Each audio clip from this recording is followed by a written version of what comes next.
একটা কন্যা যখন আসে পৃথিবীতে, ইসলাম বলে ওই ঘরটা বরকতময়।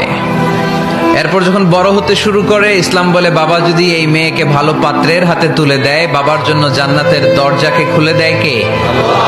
তারপর সে যখন কারো বধূ হয়ে কারো ঘরে যায়, ইসলাম বলে খয়রুকুম খয়রুকুম লি আহলিহি, তোমাদের মধ্যে ওই ব্যক্তি আল্লাহর কাছে সেরা যে তার স্ত্রীর কাছে সেরা। একটা নারী কতটা ভদ্র, কতটা ডিসেন্ট ম্যানারের, কতটা রুচিশীল, কতটা মার্জিত, এটা তার পোশাকে শোভা পায়।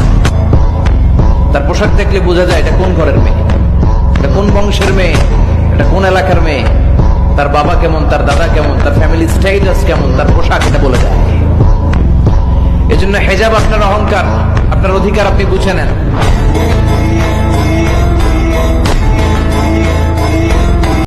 ইজ্জতের কদর যে নারীর নাই, সম্ভ্রমের কদর যে নারীর নাই, সতীত্বের কদর যে নারীর নাই, হায়া আর লজ্জার গুরুত্ব